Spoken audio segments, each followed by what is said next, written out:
Hola, buenos días. Pues creo que estamos comenzando.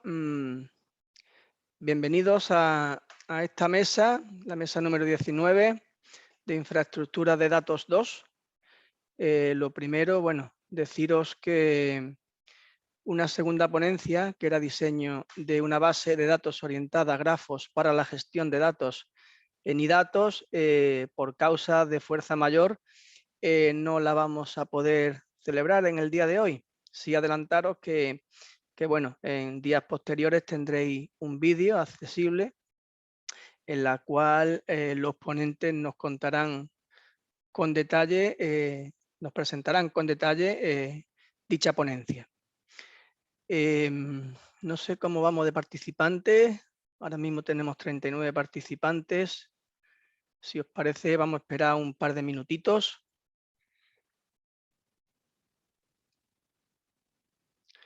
Sí os puedo ir adelantando que los ponentes tendrán 20 minutos. Bueno, como son 2 ponencias en lugar de 3, no habría ningún inconveniente en que las ponencias se alargasen un poquito. Tenemos 20 minutos oficialmente, que no habría, repito, ningún inconveniente en que nos fuéramos los 25 o 30 minutos, con lo cual tened esa tranquilidad para contar con tranquilidad y hacer hincapié en las cuestiones que consideréis que es preciso. A los que estáis ahí detrás, deciros que hay un botón para preguntas y respuestas, es el que tenéis que utilizar para realizar vuestras preguntas. Sí os pediría, por favor, de cara a la moderación, os pediría que indicarais a qué ponente va dirigida la pregunta en cuestión.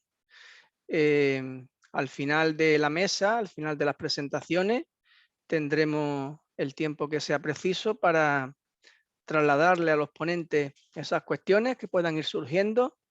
El chat, intentad obviar el chat, ceñiros al botoncito de pregunta y respuesta que lo tenéis ahí abajo. Mientras voy presentando, vemos que se van incorporando participantes. Bueno, en esta mesa de infraestructura de datos hay 2 temáticas claramente diferenciadas. La primera ponencia está en el ámbito de las infraestructuras de datos espaciales. Yo soy estadístico, pertenezco al Instituto de Estadística y Cartografía de Andalucía, y hace mucho tiempo que, bueno, aquí en Andalucía esa integración entre la estadística y la cartografía es un hecho real que bueno, se vislumbra claramente con la creación de este instituto. Y bueno, deciros que en el ámbito de la cartografía el tema de la infraestructura lo tienen muy avanzado desde hace muchísimo tiempo. ISPAIR, la verdad que fue quien vino a poner orden en ese sentido, y los estadísticos vamos aprendiendo mucho de ese ámbito, ¿no? de ese área. Como os decía, esa primera ponencia, que va a ser Eduardo Castilla, quien nos la cuente, está en ese ámbito, en el de la infraestructura de datos espaciales. La segunda ponencia, diseño de una base de datos orientada a grafos para la gestión de datos en iDatos, y la que se nos queda sin contar en el día de hoy, está más en el ámbito de la infraestructura de datos, en el ámbito de la estadística, ¿vale? Claramente hay 2 contextos bien diferenciados y bueno, espero que se genere un buen debate en torno a estas 2 cuestiones. Yo, son y 37, si os parece, voy a dar paso a la primera presentación. Se titula Genoide, generador de nodos de infraestructuras de datos espaciales, suite de aplicaciones para avanzar en el crecimiento de nodos temáticos. Bueno, es una ponencia en la que han participado Agustín Villar, Eduardo Castilla, Emilio Pardo y Pepe Fernández Targádila. Y bueno, va a ser Eduardo Castilla, el jefe del Servicio de Producción Cartográfica del IECA, quien nos la cuente. Así que Producción no, Eduardo, Moreno, producción no, infraestructura. Ay, perdón, sí. No estaba en la chuleta y efectivamente, el jefe de servicio de infraestructura geográfica. Va a ser quien nos la cuente, así que Eduardo, tienes la palabra. Recuerda que esos 20 minutos que inicialmente tenía los puede alargar el tiempo que considere oportuno, ¿vale? Ok. Lo primero es confirmar que veis la pantalla con la presentación. Antonio, ¿lo confirmamos?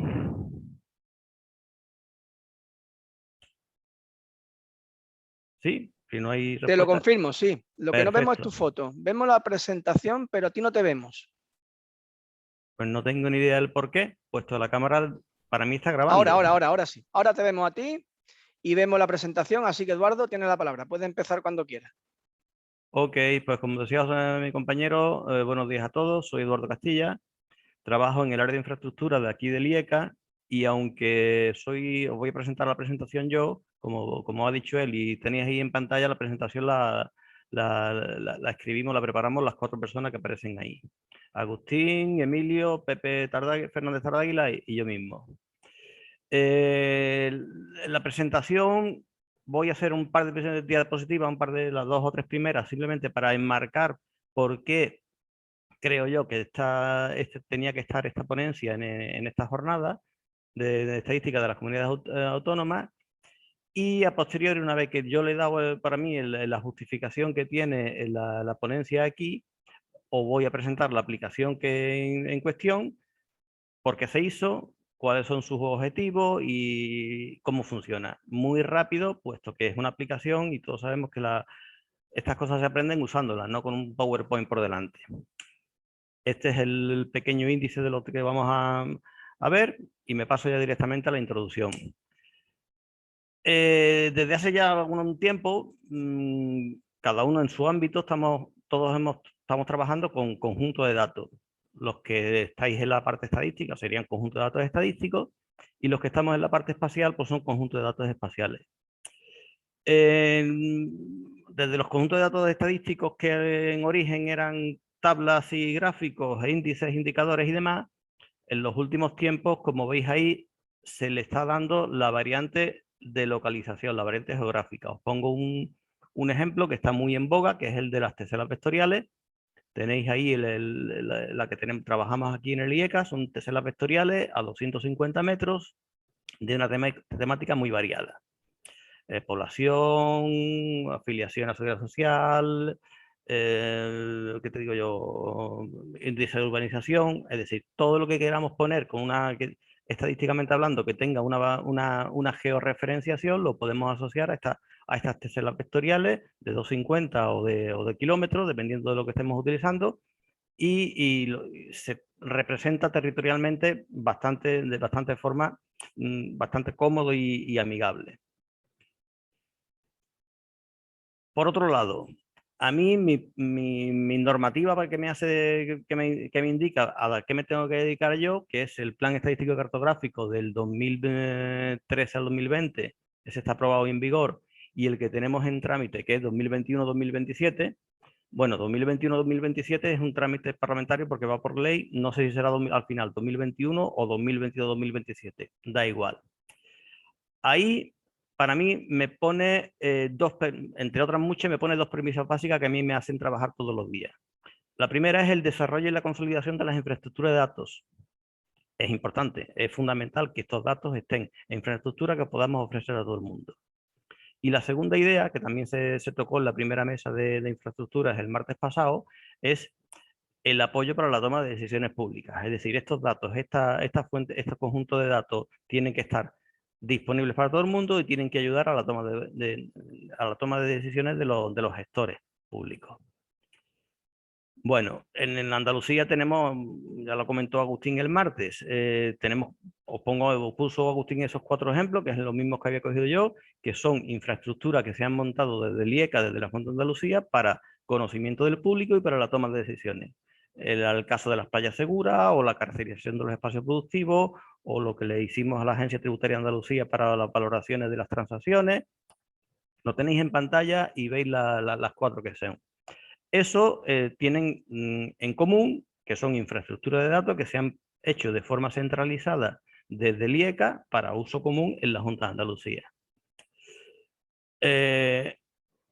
Ahí le encontramos, sobre esta premisa encontramos una pequeña, vamos a decirle falla, un pequeño, que se quedaba un hueco que intentamos cubrir con esta aplicación que os voy a presentar ahora.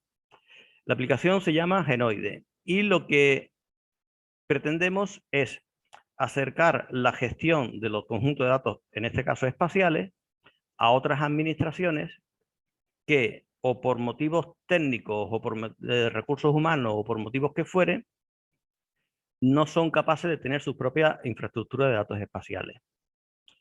Entonces se trata de montar una aplicación que en remoto cada uno desde su puesto de trabajo pueda acceder a ella, cargar sus datos, publicarlos, convertirlos en servicios interoperables y a partir de ahí hacer que el dato público y oficial esté disponible para todo el mundo. Vale, este es el objetivo fundamental que nos planteamos al desarrollar la aplicación. ¿Por qué encontramos este problema? Pues aquí hay que hablar un poquito de normativa. Como decía José Antonio, la parte de los datos espaciales tiene un bagaje un poquito anterior en la cuestión normativa y voy a dar unas pinceladas para que las veáis. Os voy a hablar de una ley, un real decreto y una directiva. La primera que quiero destacar es la Ley 7 del 86 de ordenación de la cartografía. ¿Por qué destaco esta ley? Pues por tres cuestiones para mí importantes. Cojo la chuleta para que no se me ilumine ninguna, porque al final la cabeza es la cabeza. La primera es que aborda la producción de cartografía por parte de las administraciones públicas y dice que esa cartografía, y hace un primer esbozo de qué cartografía tendrá la consideración de oficial. Segunda cuestión muy importante para esta ley es que crea el Plan Cartográfico Nacional, es decir, un marco de actuación para todas las administraciones públicas. Y la tercera, y para mí fundamental, es que establece como de uso obligatorio para las administraciones públicas aquella cartografía que tiene el carácter de oficial. ¿Y cuál es la cartografía oficial? La que está inscrita en el Registro Central de Cartografía. Con estos tres cuestiones montamos un sistema que es el que nos hace trabajar de esta forma. A partir de la ley se dicta un Real Decreto, el 1545 del 2007, por el que se regula el Sistema Cartográfico Nacional. Aquí destaco también un par de cositas. Crea y define el Sistema Cartográfico Nacional y define la Infraestructura Nacional de Información Geográfica, que será el conjunto de infraestructura de datos espaciales de las administraciones públicas.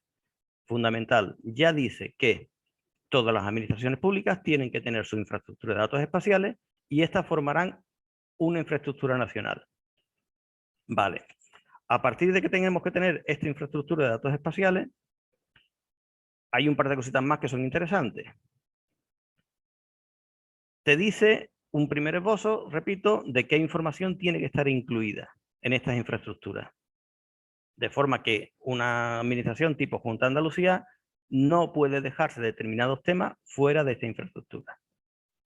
Y paso a la última, que es en paralelo, porque también el 2007, que la directiva INSPIRE, y la ley por la que se traspuso el ordenamiento jurídico de España, donde ahí ya concreta mucho más cuáles son los conjuntos de datos que tienen que estar publicados y avanza más.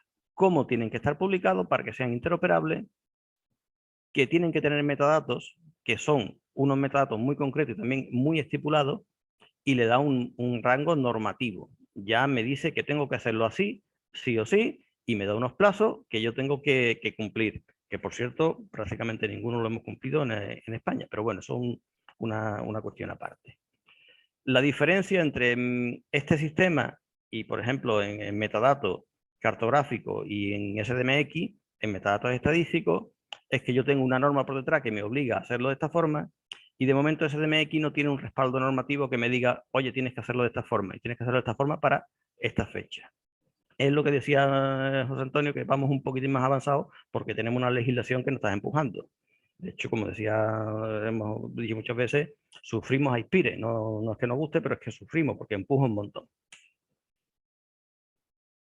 Siguiendo con el argumento, ¿Qué es una infraestructura de datos espaciales? Que a mí me dice una ley, un real decreto y una directiva que tengo que tener. Bueno, hay millones de definiciones. Yo he cogido aquí esta, que es la que tenéis en pantalla, y la he cogido porque hay tres cuestiones que para mí son fundamentales de lo que dice aquí. Es un conjunto de tecnología, claro, esto es Internet, esto es un mundo de tecnología, es un mundo complejo. Segunda cuestión que yo destaco, estándares. No me sirve de nada que yo haga las cosas de una forma y los compañeros de Extremadura o de Murcia lo hagan de una forma distinta. Hay estándares que tenemos que cumplir y que nos vienen regulados.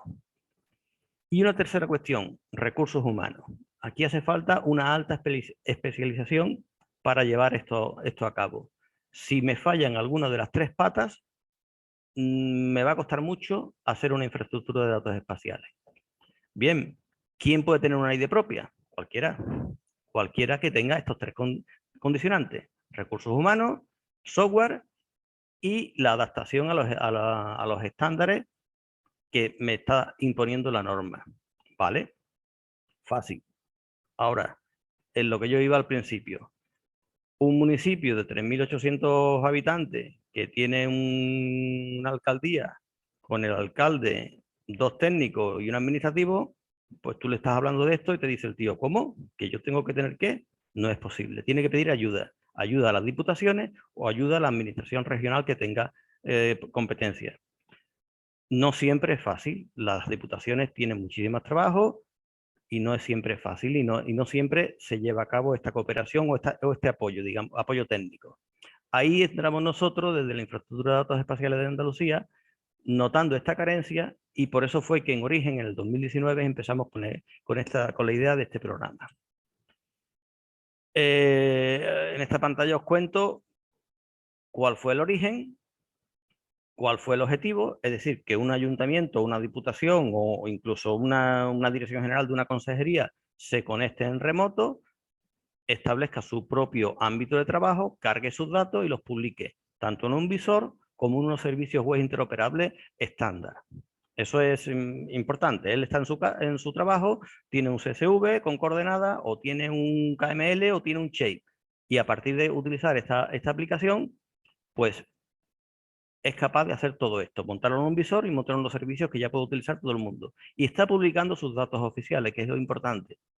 Estos datos oficiales que podrán ser utilizados por todo el mundo. Y son los oficiales, no es alguien que me pasó una capa o una tabla y yo la he tocado. No, son los datos oficiales. ¿Para ello qué hicimos? Pues bueno, montamos una suite de aplicaciones aquí en los servidores del IECA y una interfaz de trabajo sobre nuestros servidores desde los centros de trabajo. ¿Cómo? Pues se le dice a la gente, oye, el que quiere utilizar Genoide tiene un correo electrónico de soporte, tiene un teléfono de soporte, poneros en contacto con nosotros y nosotros damos una instancia. Le llamamos instancia, que es el ámbito de trabajo. Una visión muy general de la aplicación. A la mano izquierda de la pantalla tenéis la administración interesada, solicita el alta de la aplicación y tiene sus datos. Con esto se pasa al lado de la pantalla a la aplicación Genoide. La aplicación Genoide vamos a diferenciar 3 o 4 cosas. Primero, un módulo de administración. Es decir, esto está pensado para instancias, es decir, para instancias dentro que son ayuntamientos, diputaciones o consejerías, lo que quieran, y dentro de estas instancias habrá grupo de trabajo, habrá subgrupos, habrá roles de administración, habrá roles de trabajo, habrá roles de publicación. Es decir, yo puedo ser el administrador, pero o un trabajador que preparo mis datos, pero no tengo la potestad de publicarlo en Internet. Eso es otro rol que la administración, que en el módulo de administración se le ha dado a otra persona. Podemos publicar en Internet, podemos publicar en intranet, podemos publicar por grupo de trabajo. Eso es desde el módulo de administración, desde donde lo vamos a hacer. La segunda gran pata es la carga de datos. Efectivamente, yo tengo, como dije, un CSV, yo tengo un shape, yo los cargo en este sistema y los pongo a mi gusto. Ponerlo a mi gusto, ¿qué significa? Los etiqueto, los represento, le digo qué información es la que van a obtener cuando alguien le pregunte información, etcétera, etcétera. La última es preparar los mapas. Evidentemente no son mapas físicos, son mapas en un visor cartográfico que tenemos en la Junta, que es en Mapea, pues yo preparo los mapas a mi gusto. Y según lo que me ha definido el administrador de distancia que puedo utilizar. Me explico. Si en ese mapa puedo utilizar como fondo cartográfico exclusivamente una ortofotografía, está claro. Pero a lo mejor mi administrador de distancia me ha dicho que puedo utilizar o una orto y un callejero. O una orto, un callejero y un modelo digital del terreno. Esas cosas son las que hay que preparar cuando estamos haciendo el mapa. A continuación, como pasaré rápido por las principales funcionalidades de la aplicación, pues ya lo explico un poquito mejor. Y lo último, una vez que tengo preparado este mapa en Internet, este visor geográfico, cartográfico, lo publico y decido dónde lo publico, porque lo puedo publicar para todo el mundo o lo puedo publicar para el grupo de trabajo que estamos trabajando en el inventario de puntos de contraincendios, por ejemplo. Y como es una cuestión interna, lo publico exclusivamente ahí. Ahora voy un poquitín más rápido, comentaros las principales cuestiones de la aplicación. Lo primero, estáis viendo aquí el aspecto que tiene la aplicación. A mano izquierda están los nodos. Ahí ahora mismo, esto es una versión de prueba, hay 4, 5, 6 nodos. Cada nodo tiene una información personalizada, lo estáis viendo a mitad de pantalla, donde tiene los datos de contacto, tiene un texto introductorio, tiene una imagen representativa. Eso el administrador de la instancia, el ayuntamiento o la diputación, quien fuere, define qué quiere poner ahí. Pues quiero poner una imagen, este es un ejemplo sobre la fototeca de Andalucía, pues varias fotografías aéreas, un texto introductorio, a qué teléfono, con qué dirección, con qué página web, con qué red social, pueden todo el mundo acceder a esta utilidad. La siguiente cuestión, describiendo un poco el módulo de administración. En el módulo de administración vamos a diferenciar entre los grandes ámbitos. El módulo de la administración que llevamos desde el IECA y después posteriormente el módulo de administración que llevan en la administración que esté trabajando en ella. Bien, en el IECA, ¿qué hacemos? 2 o 3 cosas nada más. Uno, cuando alguien me pide que quiere trabajar con esto, yo le digo, desde aquí se crea la instancia. El ayuntamiento X me pide trabajar, creamos la instancia del ayuntamiento X. Definimos quién es el administrador de esa instancia. Y a partir de ahí dejamos de trabajar. Ya no tenemos nada más que ver en lo que haga ese administrador de instancia con lo que quiera poner. Hay otras cosillas que sí hacemos aquí, que es meterle nuevas bibliotecas de iconos, por ejemplo. Si Mapea de la Junta de Andalucía tiene una nueva herramienta, la ponemos ahí. Si hay una nueva ortofotografía de Andalucía, la metemos como fondo cartográfico, es decir, lo que es el control y la gestión de la administración de la aplicación en sí. No trabajamos nada dentro, es simplemente mantenimiento de esta administración. Una vez que le hemos dado su usuario y su código al administrador de la instancia, pasamos al segundo nivel de administración. Aquí cada uno desde su puesto de trabajo definirá quiénes son los usuarios que le vamos a dar de alta, qué rol le voy a dar a cada uno de los usuarios. Si tengo información en base de datos, puesta que las bases de datos habitualmente llevan su usuario, su clave, sus puertos y demás, es el administrador de esta instancia el que tiene que dar de alta esas conexiones a base de datos. Si quiero crear grupo de trabajo, imaginemos que el ayuntamiento 1 quiere crear un grupo de trabajo para el área de urbanismo, pues crea ese grupo de trabajo. Y si quiere crear un grupo de trabajo distinto para el área de medio ambiente, eso también lo hace el administrador de esa instancia. De toda la suite de herramientas que tiene Mapea, pues decide cuáles son las que va a cargar, las que pone a disposición de los usuarios y cuáles no. Me explico. Si está trabajando el ayuntamiento sobre las sedes municipales, no le va a poner a los usuarios activa la herramienta de mover la geometría. Porque si la sede del ayuntamiento está aquí y le activa la posibilidad de mover geometría, algún gracioso puede coger y poner la sede del ayuntamiento en la otra punta. Eso no, habitualmente el administrador no lo va a hacer. Sin embargo, el que va a trabajar dibujando esa sede, pues sí le pondrá esa herramienta, la de mover la geometría o mover los atributos de la geometría. Y después tiene un par de funcionalidades más, que es las estadísticas de uso y demás. Eso es para control interno de de cómo se está utilizando esta herramienta. A partir de ahí, el currito, somos todos, vamos a trabajar con la aplicación. Se trata de ponerlo lo más fácil, lo más intuitivo para todo el mundo. ¿Qué hay aquí? Pues simplemente para cargar datos, ¿dónde? En la pestaña datos y un más. Pues fácil, datos más, cargo datos. ¿Qué tipo de datos puedo poner? Pues aquí lo tenéis en pantalla. Son ficheros shape, son tablas en base de datos espaciales, son ficheros CSV, por supuesto con coordenadas, si no, no pintamos nada, GML, KML, GJSON y Webmap Server externo o interno. También te da la posibilidad de cargar Webmap Server. Aquí simplemente os indico los iconos para cargar cada una de las cuestiones. Los ficheros vectoriales están arriba en el icono ese del más, y los Webmap Server los llamo desde un icono distinto porque el tratamiento que tiene por detrás es distinto. ¿Qué me voy a encontrar una vez que yo he subido una capa de información? Como digo, ya sea un CSV, un KML, un GJSON. Pues mira, vais a encontrar todas esas posibilidades. La primera es ver lo que he cargado. Segundo, ver los metadatos de la capa. Aquí hago un inciso. El mundo de los metadatos tiene su miga. Yo no puedo ponerle aquí a un usuario normal que me cargue lo que me dice el estándar Inspire, porque me tira la aplicación a la cabeza en el minuto 1, porque son muchos datos. Entonces, yo lo que voy haciendo es poner una serie de etiquetas de metadatos que son coherentes con Inspire, que me van a ser importantes para definir el conjunto de datos. No es verdad que no va a cumplir el estándar, pero estoy encaminado a... Desde la primera versión de Genoide hasta la segunda que tenemos ahora, el número de metadatos ha ido aumentando.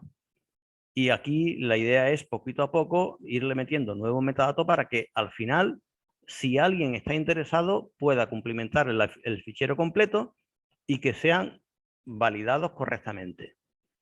Para eso queda un rato, porque como os digo, los metadatos es un mundo un poquitín aparte.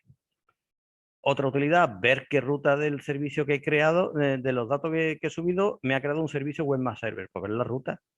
Porque si yo tengo que compartir esta información, le digo, oye, mira, mis datos oficiales los tienes en esta ruta, puedes consultarlo. Me puedo descargar el vectorial que he subido, me lo puedo descargar yo o cualquier otro que tenga acceso a Genoide. Y imaginémonos que el ayuntamiento ha puesto, además de las sedes administrativas, ha subido los 5, las 6, las N rutas de turismo rural que tiene su ayuntamiento.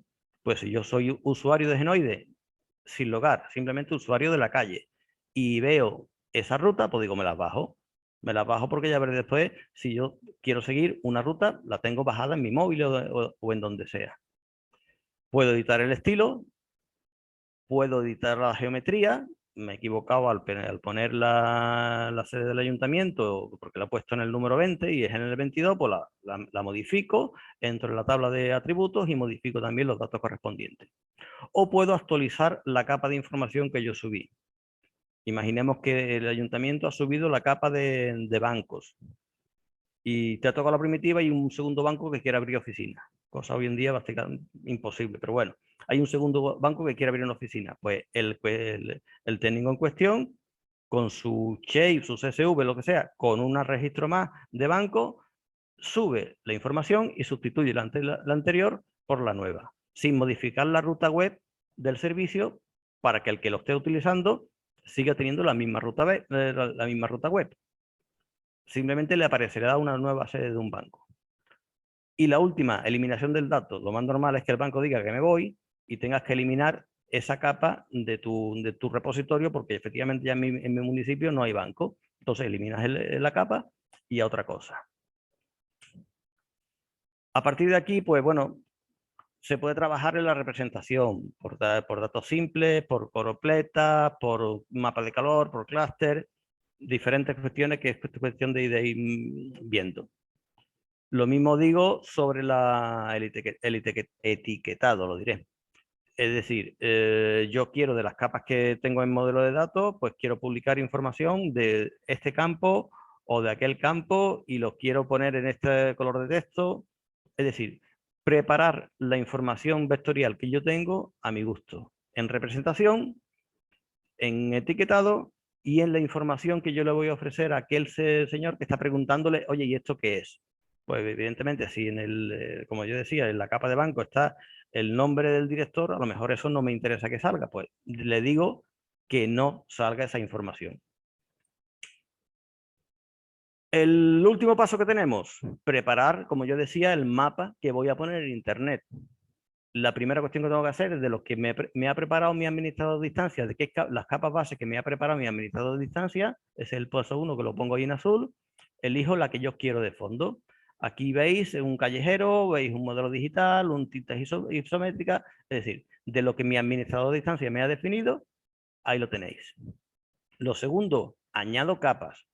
Evidentemente voy a añadir las mías, pero a lo mejor también me interesa, puesto que ya he dibujado la ruta de cicloturística o de senderismo que hay en mi municipio, a lo mejor me interesa también llamar al Webmap Server de Medio Ambiente para que me diga dónde está el parque natural que hay en mi municipio. Pues yo lo llamo. Añado capas a mi gusto. La tercera cuestión que hago es, de las herramientas que tiene Mapea, como decía antes, la de preguntar, la escala gráfica, la posibilidad de mover, ¿cuál quiero que la gente vea? Pues activo 1, 2, 3 o todas. Y lo último, metadatos del mapa. Vuelvo a decir lo de antes, yo no puedo pedirle al personal que haga el 100% de los metadatos. Le estoy pidiendo una serie de datos muy básicos, un nombre, una temática y unas cuestiones más. En esta misma pantallita que tenéis ahí en morado de metadatos del mapa, es donde al final defino, eso no lo he puesto en la pantalla, pero bueno, defino dónde quiero que se publique. Si quiero que se publique en el intranet o en internet o en el grupo de trabajo, lo que sea. Eso viene un poquito más abajo, pero al final se me ha olvidado ponerlo. Y final, gracias y un saludo. Y antes saco a modo de conclusión, que no las he puesto tampoco en la diapositiva, 3 cositas muy, muy rápidas. Lo primero, le estamos facilitando a la administración, a los usuarios de las administraciones públicas, que puedan compartir su dato oficial, fundamental. Y ya no, segundo, no estoy diciéndole que me publiquen el famoso PDF, no, un sistema interoperable. El PDF no debe ser el sistema oficial de publicar cosas, debe ser algo más interoperable. En este caso, Webmap Server. Segundo, ayudamos a la toma de decisiones públicas, porque esta información que se ha generado en un visor o en un Webmap Server es consultable desde un ordenador, desde un teléfono móvil, desde una tablet. Y esto va a facilitar a los que tienen la responsabilidad política de gestión de tomar decisiones. Y la última, y también importante, es estoy avanzando hacia cumplir la legislación que me dice que tengo que tener mi nodo y que tengo que publicar mis datos oficiales. Bueno, os he contado Genoide, el por qué salió, y al final de la mesa, si queréis preguntas, aquí estoy para lo que sea necesario. Dejo de compartir y José Antonio, te devuelvo la palabra. Pues muchas gracias, Eduardo. Muy interesante. No es algo propio de los institutos de estadística que son los representados fundamentalmente en este foro. Pero bueno, espero que salga alguna pregunta al final, si no, te la haré yo, un poco por conectar con el ámbito de la estadística, y lo que sí está claro es que, bueno, una buena herramienta que va muy en línea y aboga por lo que tanto hablamos sobre el dato único, y que, bueno, permite a los productores de información geográfica que no tienen esos recursos, ¿no? Esos conocimientos, y no tienen conocimiento de esos estándares, publicar de forma interoperable la información que puedan producir. Yo espero que salga algo alguna pregunta en ese contexto, si no te lo voy a hacer yo al final, ¿vale? Bueno, para los que os habéis incorporado un poquito más tarde, la segunda ponencia era diseño de una base de datos orientada a grafos para la gestión de datos en iDatos. La hemos tenido que cancelar por causas de fuerza mayor. Es una pena, no obstante, ya os insisto en que los próximos días habrá un vídeo, se publicará un vídeo a través del cual los ponentes nos rindan cuenta, nos cuenten sobre qué versa esta ponencia.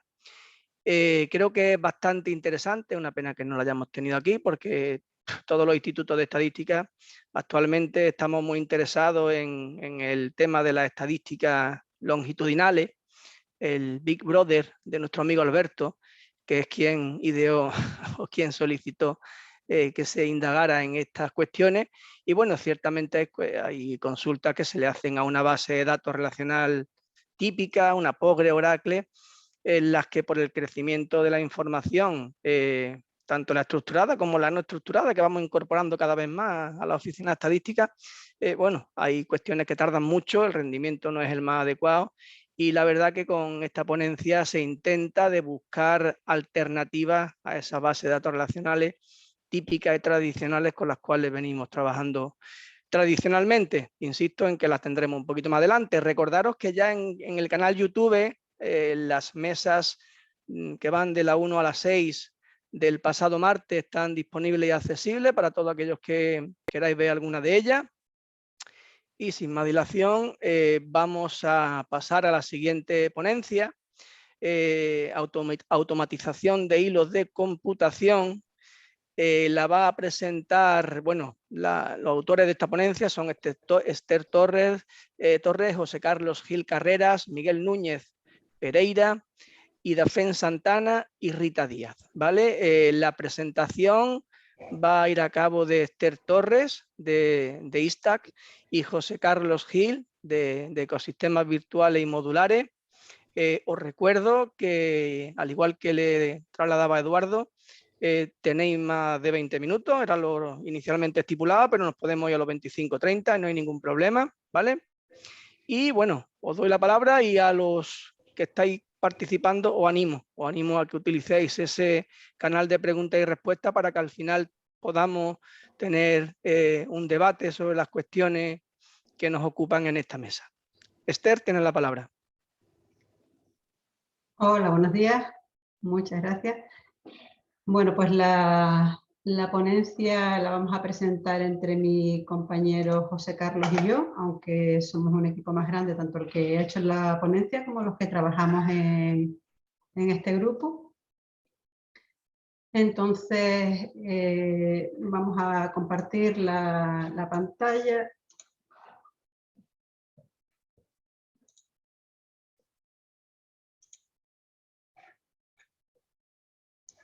¿Me avisan si se ve bien? Sí, perfecto, Esther. Vale, pues vamos a empezar. Bueno, nuestra ponencia es sobre la automatización de hilos de computación. Al final es pues sobre la automatización de procesos. En nuestro caso, bueno, yo pertenezco al ISTAC, José Carlos y Miguel Núñez pertenecen a EUM. También tenemos un compañero de la Universidad de Las Palmas de Gran Canaria, que es Idafen Santana, y a una compañera de Arte Consultores, que es la empresa que está haciendo una de las herramientas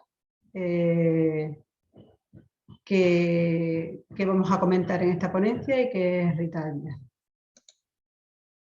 Bueno, vamos a ir viendo un poco, en vez de ir pasando por el índice y comentarles después lo mismo que vamos a ir viendo, vamos a empezar directamente.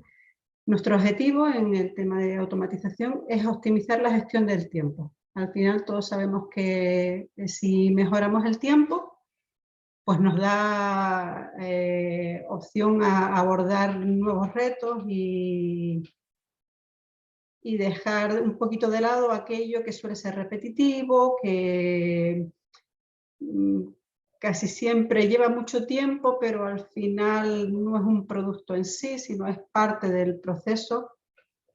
Entonces, ¿qué es lo que buscamos con todo esto? Pues mejorar el servicio al usuario. ¿Quiénes son nuestros usuarios? Pues nuestros usuarios son empresas, son estudiantes, son los gobiernos y, en fin, pues son todos los ciudadanos, cualquiera que necesite información que podamos facilitarle. Con este tiempo del que podemos disponer, pues nos permite analizar las demandas internas y externas. ¿Por qué internas? Pues porque nosotros necesitamos también analizar nuestra forma de trabajar y también poder analizar qué es lo que nos demanda la sociedad. Y ahí entramos en analizar las demandas externas, porque muchas veces nos dicen, bueno, es que esto es lo de siempre, ahora además que todo esto evoluciona a una velocidad vertiginosa que yo creo que en muchas ocasiones nos sobrepasa, pues hay que sacar el tiempo que se puede para dar respuesta a esas demandas. lo que perseguimos al final es proveer de nuevos datos a esos ciudadanos para que ellos pues, hagan el uso que necesiten. Y además mejorar la calidad de los mismos y también la forma de acceder. No dar el dato como hacíamos antiguamente solo a través de una vía, sino facilitar el mismo dato por todas las vías posibles. Bueno, les voy a contar así un poquito rápido porque igual ya muchos la conocen tanto de otras ponencias que se han presentado como de pues, encuentros anteriores. Esto es un modelo de nuestra infraestructura de datos. Es muy básico, pero más o menos pues, refleja en lo que estamos trabajando. Tenemos una zona de data landing, que es donde se reciben encuestas datos de las encuestas. Tenemos una zona que está aquí marcada en tonos verdes, naranjas, así amarillos, pues que es la zona interna de microdatos. Ahí tenemos pues datos en diferentes niveles de maduración. Tenemos por una parte digamos, una parte de datos, otra parte de cartografía, que es lo que se ve aquí debajo. Y pues tenemos datos en crudo, datos estadísticos, la cartografía tal cual viene también en crudo, también después una cartografía pues, que usamos para georreferenciar, otra que se va a publicar, etcétera, etcétera. Y después tenemos en tonos azules la parte pública, que también tenemos datos en diferentes niveles de maduración. Tenemos por una parte los cubos de datos y los indicadores, que es lo que se publica a través de datos. Es lo que se puede consultar a través de nuestra web, etc. También tenemos microdatos públicos, como por ejemplo los de gasto turístico, y hay otra serie de microdatos disponibles para los usuarios que lo necesiten. Después hay otros microdatos, ya no son públicos, pero ya de un carácter mixto, porque bueno, son más bien dirigidos a temas científicos, ya no están del todo anonimizados como los públicos, etcétera, etcétera. Y también tenemos una cartografía pública. Y todo bueno, rodeado de una serie de herramientas que utilizamos para el procesamiento y una serie de herramientas para la publicación. Bueno, ¿qué vamos a centrar aquí? Pues realmente aquí nos vamos a centrar en estas líneas que conectan unos cilindros con otros y que son los procesos que nos permiten que los datos que están en un estado evolucionen a otro diferente. Vale, entonces, bueno, ¿cómo que trabajamos en nuestro caso? El proceso que hemos seguido, venimos ya trabajando en esto desde hace varios años, pues ha sido, por una parte, hacer una guía para los desarrolladores, de forma que sigamos una misma línea de trabajo. En ella hemos definido pues, la nomenclatura para usar en los pasos de las ETL, una forma de registrar los logs. Vamos a ver que después les comentaré muy rápido. En nuestra infraestructura el desarrollador va a tener acceso a los logs mientras esté en su parte de diseño, pero una vez que las ETLs están en producción, no va a poder acceder directamente al log del servidor, sino que lo tenemos montado a través de ELK, de un stack de ELK, y accederá con Kibana. Entonces, bueno, la forma de inyectar los logs se hace de una forma particular para que Kibana pueda trabajar bien con esos datos y facilitar la información que vamos a necesitar. También pues, hemos definido una serie de formas de versionar los diferentes elementos, una serie de guías para compartir y reutilizar código, etc. También nos hemos apoyado mucho en otras tareas que se estaban haciendo en el instituto de cara a normalizar, porque todo lo que significa normalizar nos permite automatizar procesos. Entonces, por ejemplo, una de las cosas con las que trabajamos mucho, nosotros nos hemos centrado ahora mismo en la carga de datos en el banco de datos. La idea nuestra final sería poder llegar a automatizar publicaciones completas, o sea, desde que el dato lo recogemos de sus fuentes hasta que sale publicado en la web. Pero bueno, hasta ahí hay un largo camino. Entonces, de momento lo que estamos centrados es en la carga de los datos en el banco de datos, automatizar esa parte, que nos lleva mucho tiempo, porque además pues muchas veces son conexiones a sistemas, muchas veces se tenía que hacer cargo, los mismos técnicos estadísticos tenían que llevar a cabo esos procesos y quitándole tiempo a lo que realmente es su principal función, que es el análisis estadístico, la publicación de datos, etc. Entonces, pues en estas normalizaciones que hemos hecho, que estaban haciendo ellos, las que estaban trabajando, nosotros hemos aprovechado en la parte de carga de datos para decir, bueno, una de las cosas que hay que hacer es definir un diseño del diseño de registro que tenemos que llevar a nuestras bases de datos. ¿Por qué? Porque con un diseño de registro, un diseño donde vamos a volcar los diseños de registros que sea común, vamos a recoger ahí toda la información posible sobre cada variable que forma un fichero o una tabla de las que leemos y de las que vamos a volcar en el banco de datos. Entonces, bueno, hemos definido una serie de bloques que recogemos, que queda completo, nos permite tanto automatizar las creaciones de tablas, etcétera, o sea, todo lo que va en el banco de datos, como documentar los datos en sí. Aquí recogemos clasificaciones que tenemos normalizadas que corresponden a cada variable. Recogemos a qué conceptos dentro de todo el sistema de datos que tiene y de datos que tiene el stack, pues a qué conceptos pertenece cada variable. Recogemos qué filtros, qué tipo de datos contiene, las máscaras o formatos que tiene que tener el dato, etcétera, etcétera. Y con toda esa información, lo que hacemos es pasar algo como lo que vemos aquí en el resultado. Este es el diseño de registro del padrón municipal de habitantes del no anonimizado. Y bueno, pues se va recogiendo los bloques a los que pertenece cada variable, los nombres de las variables, de qué tipo son, las descripciones, y por aquí para allá donde no se ve ya, pues porque hay muchísima información que recogemos, pues están todas las clasificaciones que definen a cada variable, los rangos numéricos que pueden tener, etcétera, etcétera. Y después también, pues con las guías de nomenclatura que nos hemos basado también siguiendo un poco unas guías que tiene Pentaho definidas y publicadas, pues hemos definido nosotros nuestro propio documento de buenas prácticas para tener una línea de trabajo, de forma que cualquier desarrollador, si le llega un ETL hecha por otro, pues por lo menos le suene un poco qué es lo que puede haber ahí.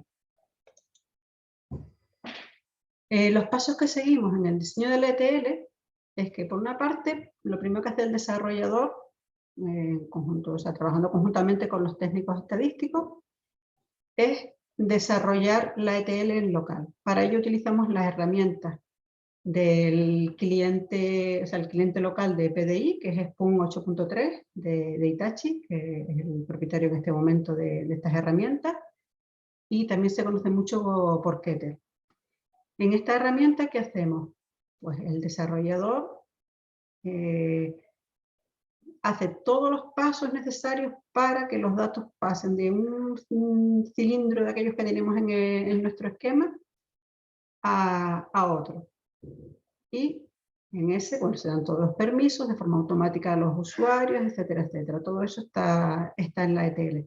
También integra los pasos de los, como dijimos, para después que se puedan consultar a través de Kibana, y hace sus pruebas, etcétera, etcétera.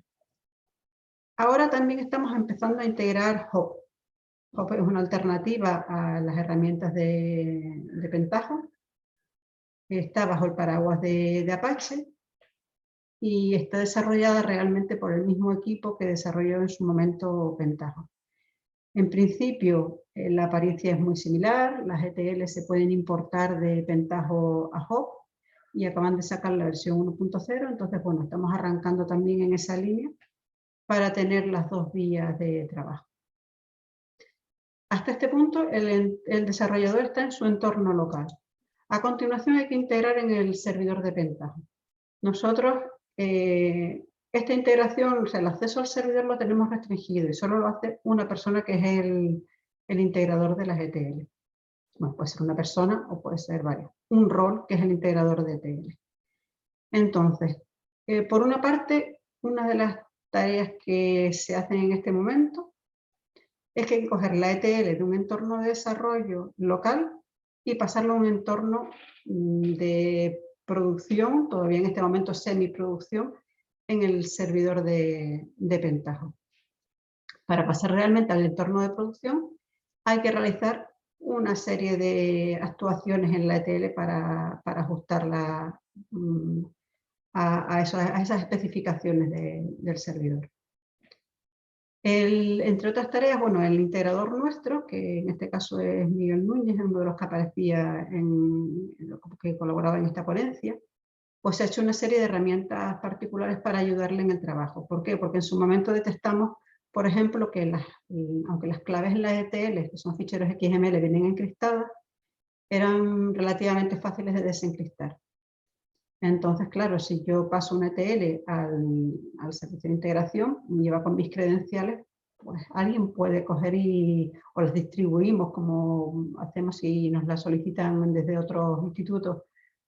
Pues claro, va con esas credenciales que no es conveniente que vaya. Entonces, bueno, él empezó a desarrollar una serie de herramientas que nos ha puesto tanto a disposición del personal de desarrollo dentro del ISTAC, como que las usa él para otras tareas también adicionales que necesita. Las ETL lo primero que se le hacen es securizarlas, eliminando las credenciales de cada desarrollador. Después, por ejemplo, las conexiones en base de datos, los desarrolladores trabajamos en nuestros niveles con nuestros usuarios de acceso a base de datos, etc. Pero el servidor de Pentaho utiliza un usuario de servicio creado específicamente para él. Entonces, pues con estas herramientas se mapean las conexiones de las que tiene el usuario de desarrollo a las que existen en el servidor, se cambian rutas locales, se parametrizan ciertas cosas necesarias, se ajustan pues eso, pequeñas variables, y si se añade también notificaciones a usuarios, porque las ETL muchas veces el desarrollador en ciertos casos, por ejemplo, para nosotros hemos ido poco a poco abordando las cargas de ciertos ficheros, que después las hemos ido incorporando a las mismas ETL, o sea, de cara a lo que está en producción. Bueno, pues entonces durante esa ejecución los usuarios que van a necesitar unas ETL no son los que van a necesitar, o sea, la información que va a necesitar un usuario no va a ser lo mismo que usan otros. Hay ciertos usuarios que si fallan las ETL pues se les va a mandar una información, al usuario final, el técnico estadístico, se le va a mandar simplemente cuando los datos los tenga disponibles. Y todo esto pues se hace ya realmente cuando está subido al servidor. Se realizan una serie de pruebas finales. Todo esto, ¿cómo se hace? Bueno, pues lo hacemos también con Spoon 8.3, pero en esta ocasión conectado al repositorio del servidor y con las herramientas estas particulares. Una vez que la ETL ya está aprobada en el servidor, que funciona, se pasa a su planificación. En este caso, lo que se hace es preparar simplemente para que la ETL se ejecute automáticamente cuando sea necesario. El día 1, el día 2, cada 5 días, etcétera, etcétera. Nosotros, bueno, el servidor de Pentaho admite que varios usuarios accedan, permite gestión de usuarios, de roles, es bastante potente, pero en nuestro caso, como he comentado, lo tenemos restringido a que solo accede la persona que hace la integración de las ETL. Y el resto trabajamos en local. Entonces, toda esta parte de gestión no hacemos uso de ella realmente, pero comentarles que sí que es posible, o sea, no es simplemente la forma de trabajar nosotros. En el servidor de Pentaho pues también se hace un seguimiento de la ejecución de las ETL. Y después tenemos, bueno, hacemos unas copias de seguridad en un repositorio Git, tanto de las ETL como de toda la configuración del servidor, por si hubiese algún problema, poder rescatar rápidamente y volver a poner en marcha todo el sistema. En este momento, nuestro entorno de producción es un Pentaho Data Integration Server Community Edition, en la versión 8.3, también de Hitachi. Bueno, lo que les comentaba, el log de ejecución, por nuestra forma de trabajar, no, un desarrollador pues no va a poder acceder a los de ejecución en el servidor para ver si una ETL ha fallado, a ver qué es lo que ha pasado. Toda esta información se está volcando a un stack ELK y lo que hace el desarrollador es acceder a Kibana y aquí pues puede ver eso, puede hacer un seguimiento de las ETL, puede incluso ver pues los logs, qué es lo que ha ocurrido, etcétera, etcétera, para poder actuar. Lo que está por venir, bueno, existe ya en parte, pero existe en una versión todavía que no se ajusta del todo a nuestras necesidades, entonces estamos trabajando en mejorarlo conjuntamente con una empresa que es Arte, que pues, Rita Díaz es la que participa en esta ponencia. Y es una herramienta que nos permite inventariar las ETL. En esta herramienta lo que hacemos es no solo inventariar, sino más metadocumentar para tener recogida toda la información posible sobre qué es lo que hace una ETL, quiénes son los responsables, cuándo hay que lanzarla, qué es lo que hace, o sea, una descripción de qué es lo que hace. No es que sea una información muy amplia, pero sí lo necesario para saber qué es lo que hay en el sistema y qué es lo que se hace. Nos permite también, pues vamos a ver que nos permite dar de baja, tener programadas las ETLs, etc. Ahora mismo estamos trabajando en integrar el sistema en un sistema de control de versiones para que las ETLs estén en un JIT de forma que se lanzarán automáticamente desde ahí. Y permite también el control de acceso por roles y usuarios, ajustándose al sistema nuestro de datos. Aquí pues me permite la consola, me permite realizar las búsquedas, planificar la ejecución, lanzar manualmente las ETL, me permite consultar también información básica sobre cómo si la ETL se ha ejecutado correctamente o si ha habido algún problema. Y también me permite dar de baja procesos obsoletos que se quedan almacenados, pero bueno, digamos que desaparecen de la vista habitual, pero siguen ahí para si es necesario rescatarlos o si quiero consultar algún dato. En estos momentos está integrada con PDI, estamos integrando también con Hop. Y ahora ya les dejo con mi compañero José Carlos, que les va a comentar unos casos particulares ya prácticos de ETLs que tenemos en producción.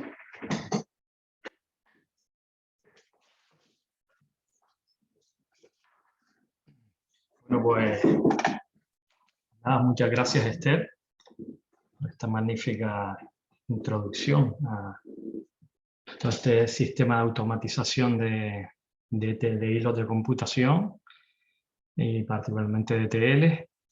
Y bueno, soy José Carlos Gil y es el que les voy a mostrar pues, los casos de uso, dos tipos de ETL, de las múltiples que se han desarrollado y cada una con su cierta particularidad, ¿no? Y vamos a poner dos ejemplos de casos de uso. Una es del fichero estadístico de demandantes de empleo y la otra es de calidad del aire. Pues esta ETL del fichero estadístico que manda SysPCAM, le damos un tratamiento a través de un proceso de transformación a través de esta ETL que voy a mostrar. Aquí tenemos un job que lo que nos haría es, pues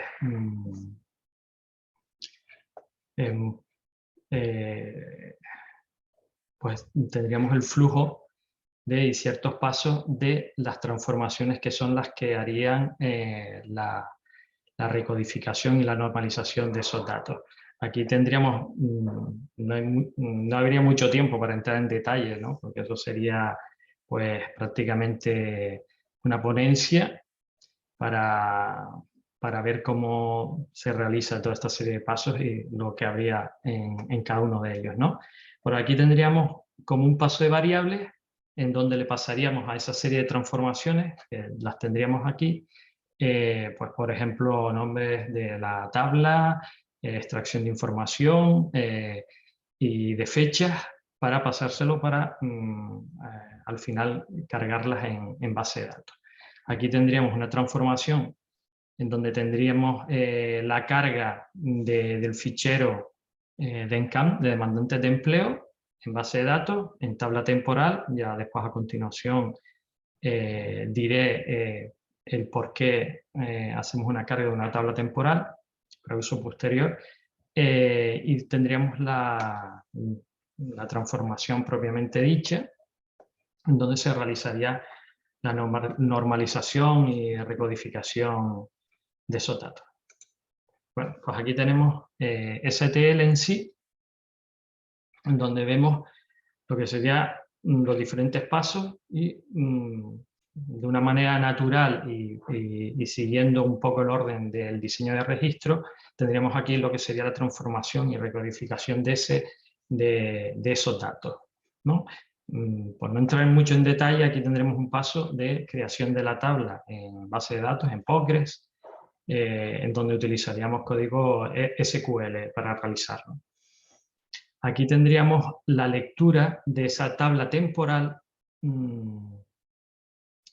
en SQL para realizar toda esa serie de recodificaciones y transformaciones que la herramienta del PDI, Kettle, en este caso, nos sería como muy difícil de realizarla.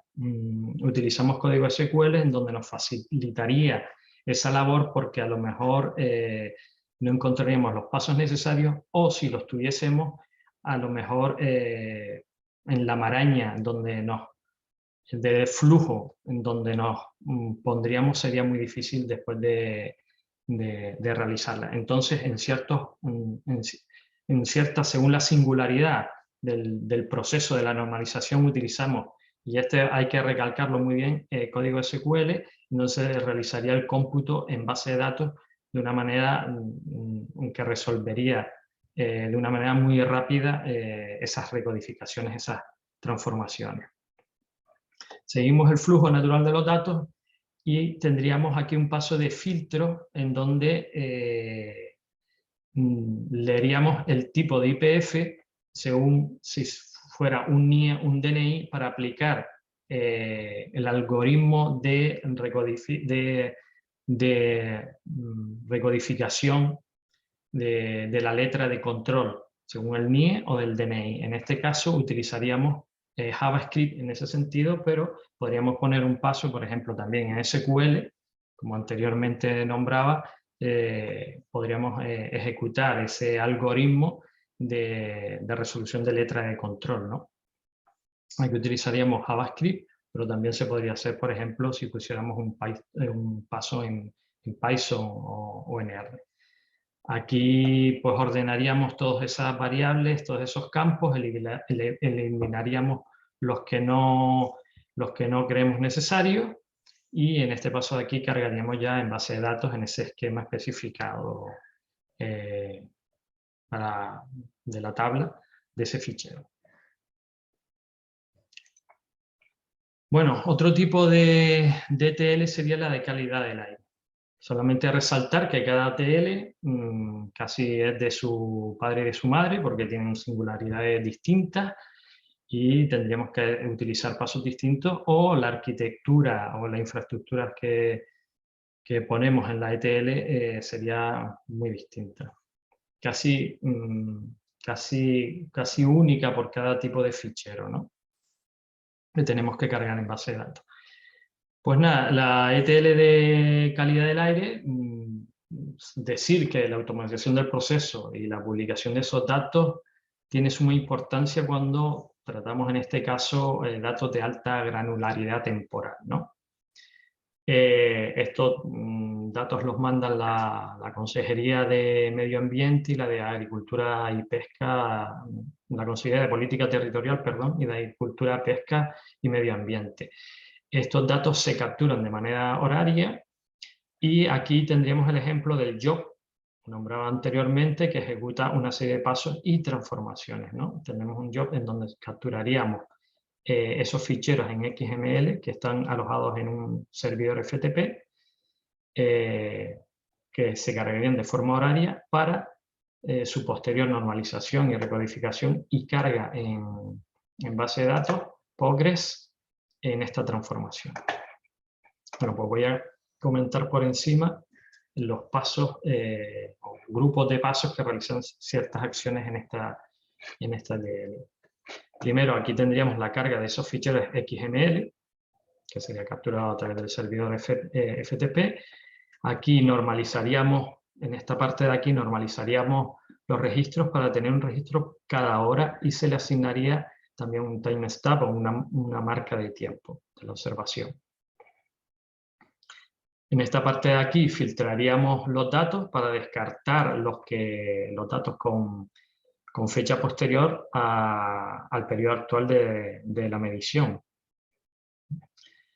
En esta parte de aquí tendríamos unos mapeos en donde se traducirían los códigos que vienen de las estaciones a los códigos definidos por el diseño de registro o el DSD. Esta parte hablaré posteriormente, que es para la gestión de errores que producen cuando se produce esa transformación y esa carga de datos que vienen del fichero de calidad del aire. Ya pasaríamos al almacenamiento de los datos actuales, en esta parte de aquí, al almacenamiento de los datos actuales, en donde se le asignaría un UID, un identificador, y el valor del estado de la observación, y después también el almacenamiento de los datos pasados para actualizar ya los datos ya existentes, ¿no? Pasaré ahora a hablar de la gestión de errores para la comprobación de posibles datos erróneos y su almacenamiento en tabla. Es importante, esta parte de aquí es importante para auditar correctamente la cantidad y naturaleza de los posibles errores que ocurren en los datos. Estos pueden ser de origen, que es la mayoría de los fallos de errores, ya no solo en calidad del aire, sino por ejemplo, en la ETL que describí anteriormente.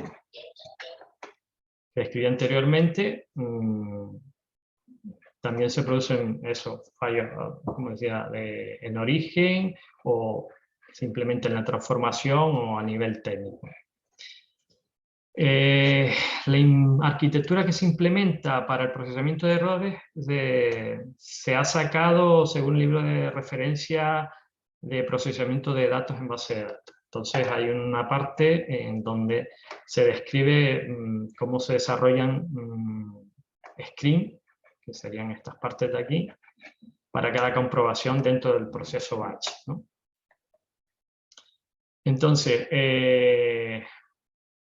tenemos 6 scripts para la comprobación de esos errores y todas ellas confluyen en un paso donde se encarga de almacenar en la tabla de errores el identificador, el UID, de todos esos registros que serían de forma horaria, cada registro sería una hora, en donde el error, escribiría el error que se ha generado y el identificador del script y el proceso, la transformación que se está ejecutando. Ahora lo veremos en la tabla, sería en esta tabla de aquí, donde veríamos en esos campos, en esas variables, la información que acabo de exponer, ¿no?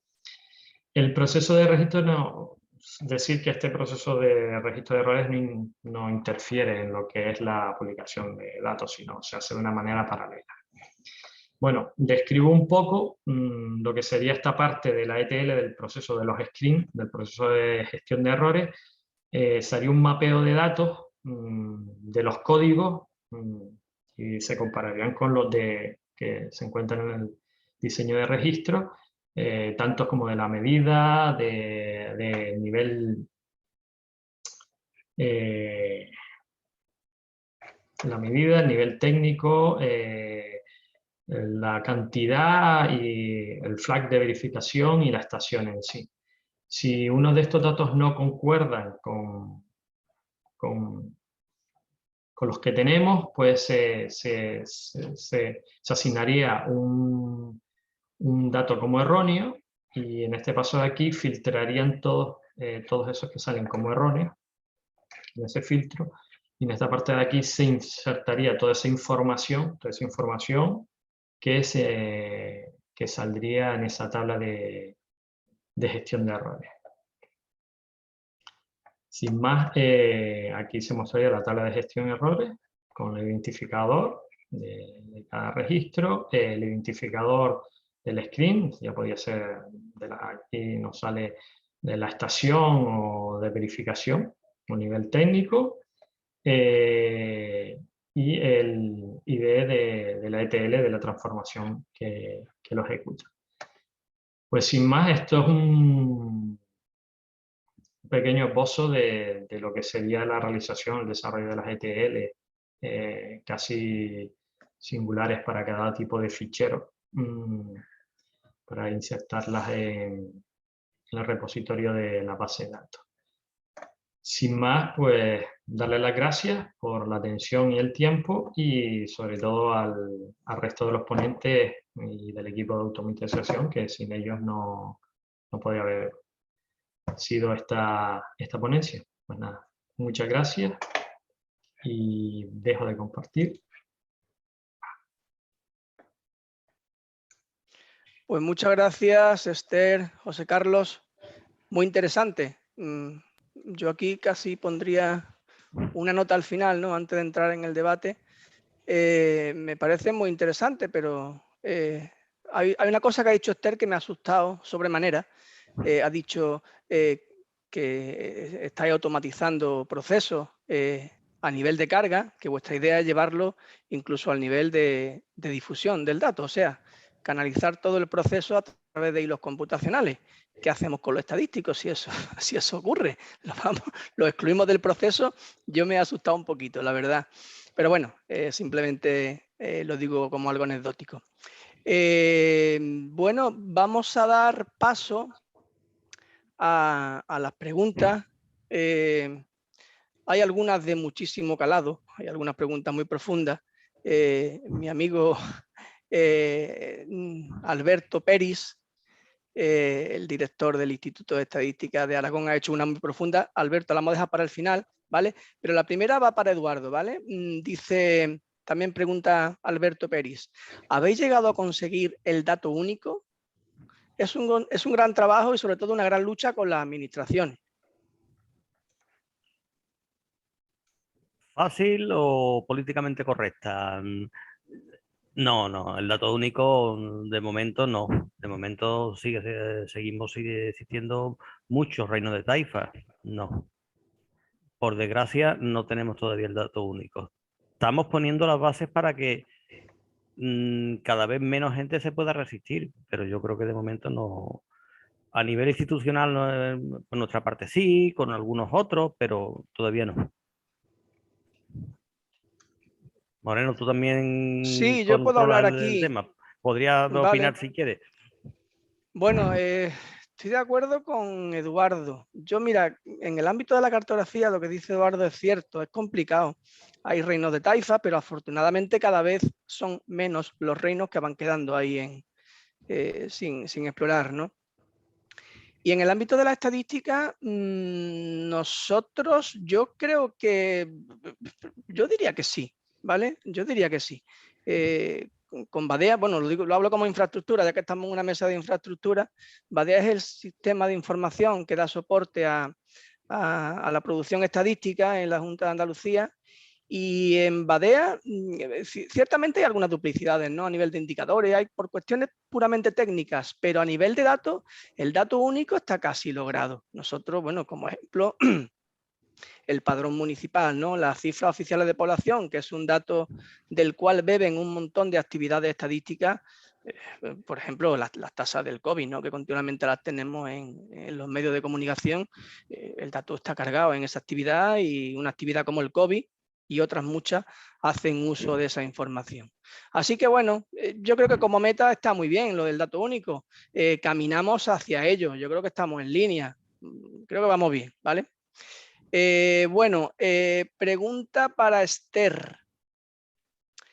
La hace Alfredo también, ¿vale? Dice, ¿el equipo de carga de datos está formado por técnicos estadísticos e informáticos? ¿Es un equipo relativamente estable? Es un proceso muy complejo que genera muchos problemas, ¿no? Bueno, pues el equipo, nosotros seguimos siendo un equipo muy pequeñito. Realmente estamos trabajando ahora como 5 personas o así en la parte de carga de datos. Una persona está principalmente dedicada al tema de las ETLs que desarrollan los demás, a integrarlas en el servidor. Hasta ahora ha habido 2 personas desarrollando ETL y bueno, están empezando a entrar alguna más. Pero en parte porque vemos precisamente que efectivamente que a veces con 2 personas pues no es suficiente. Pero bueno, ¿qué ocurre? Que hasta ahora lo que sí hemos visto es que cada vez que hemos conseguido desarrollar y automatizar una de estas cargas, pues ha sido como una liberación importante de todo lo que veníamos haciendo. O sea, cargas que nos llevaban prácticamente una mañana entre que te conectas a sistemas, ver si están los datos, si no están los datos, lanzas las descargas, estás pendiente a ver si han terminado, si no han terminado. A veces eran casi mañanas que como vas saltando de unas tareas a otras, pero que casi perdías la mañana pendiente de esa carga y ahora pues, esperamos mira, me llegó el correíto de ha ido todo bien, mira, tantas filas, tantas leídas, tantas escritas, vale, esto está bien. El técnico ya ha recibido su propio correo diciendo que ya tiene los datos a su disposición. Entonces, bueno, sí, es verdad que lleva su trabajo, o sea, hasta que conseguimos automatizar una, de hecho, pues no son muchas las que tenemos automatizadas, nos lleva bastante tiempo por diferentes motivos, pero es verdad que o sea, cada vez que una pasa a automatización completa, pues es que decimos, este es el camino, o sea, es que no hay otra. Aunque sea de una en una al año. No sé si Muy le he bien. respondido a lo que él quería. No sé, entiendo que sí, si no, Los perfiles, habrá por ejemplo, algún los tipo. perfiles son diferentes. Nosotros tenemos, pues, la mayoría somos informáticos o relacionados con ahora mismo los que estamos trabajando en esta línea. ¿Qué ocurre? Que después, pues, los técnicos estadísticos están ahí, trabajamos mucho juntos unos con otros, entonces la comunicación es continua. Si quieres, Esther, por aportar un poquito, me pongo por aquí, ¿no? Al respecto a la pregunta de Alfredo, que además lo empato con otra pregunta que hay por ahí sobre por qué Pentaho, si estamos contentos con Pentaho o no, ¿no? Bueno, para entender el proceso en el que estamos, ¿no? Que a lo mejor hemos contado solo la situación y no la perspectiva, ¿no? Para intentar introducir un poquito más de elementos, ¿no? Veníamos posiblemente de la misma situación en la que están muchos institutos estadísticos, que eran los estadísticos elaborando cada uno sus ETL, además en diferentes lenguajes, muchas veces, ¿no? Nosotros, aunque teníamos y seguimos teniendo 6 SACGAI, es el entorno en el que vienen trabajando los técnicos estadísticos desde hace 15 años aproximadamente, y recientemente con R y con Python, ¿no? ¿Qué sucede? Además, cada uno con sus programitas y sus reinos de taifa. Muchos de ellos además hacían incluso el proceso de transformación, la ETL completa, y la cargaban en base de datos, ¿no? Eso daba a tener una cierta dispersión en las formas de hacer las cosas, las ETL no estaban bien documentadas. En ese sentido, decidimos constituir este equipito de trabajo, que lo llamamos el equipo de ingeniería de datos e instrumentación. Y uno de los elementos importantes era, por una parte, sistematizar todo el proceso de arquitectura y de cómputo dentro del instituto, por una parte, ¿no? Incluyendo los instrumentos de cómputo, y por otra parte, ir dando las instrucciones que nos permitiesen caminar de esta forma artesanal a una forma industrial, ¿no? En estos 2 años empezamos con Pentaho, porque básicamente era gratuita. Pentaho no PI, sino Pentaho el PDI, el Kettle, ¿no? El ejecutor de ETL, que no el BI de inteligencia de Business Intelligence, ¿no? Que es otra cosa. De hecho, se desarrolló por los mismos equipos, pero como dos patas distintas. Entre otras cosas, permitía tener pasos dentro del Pentaho que permitía ejecutar no solo query SQL, sino también hay steps que permiten ejecutar R o Python, o sea que se integraba muy bien con la posibilidad en algún momento de esos pasos lanzar el query script de R o de Python, interesante, ¿no? Y también el GeoKettle en algunos casos tenía la posibilidad de hacer query, o sea, hacer pasos de carácter geográfico, o sea, a priori pintaba bien. ¿Qué sucede? Que todo esto se está migrando a una iniciativa que es la de Apache Hop, que es muchísimo más potente, que elimina todos los problemas computacionales que tenía Kettle en ese momento. Por eso estamos pasando de Kettle a Hop. ¿Qué queremos empezar a hacer posiblemente para el año que viene? Aunque el equipo de ingeniería de datos sea pequeño, desde diseño, desde que los técnicos estadísticos empiecen a trabajar en cualquier producción, se tenga un contexto de buenas prácticas de cómo hacer ETLs en Hop. Ya estamos trabajando con desarrolladora de Hop para que los steps que nos interesaban, como por ejemplo el de Python, como por ejemplo el de R, estén a disposición de la comunidad. Ya el de R lo van a liberar. Una persona que está en el equipo internacional de Hop, que es aquí de España, Rafael Valenzuela. Entonces, nuestra idea es quitarnos todo lo que estaba en este momento de ETLs, de SAS, que casi todos son SQL y que se pueden ejecutar desde Hop perfectamente. Mucho tratamiento geográfico, los steps de Hop lo mejoran, o sea, también ya tenemos unas cuantas ETLs del equipo GIS hechas en Hop. Además, todo va a estar en un JIT, de tal manera que el versionado, el control de versiones, la compartición de código dentro de la propia organización va a ser muy interesante. O sea, no que el código esté en mi cajoncito, sino el código es corporativo y se comparte corporativamente. Y el equipo de ingeniería de datos, que ahora es pequeño, tendrá una fase de integración, ¿no? Y otra fase también de revisión de la calidad de las ETLs que le vienen en origen, ¿no? Intentando interactuar, que haya una buena interacción entre el equipo de técnicos estadísticos y el equipo de ingeniería de datos.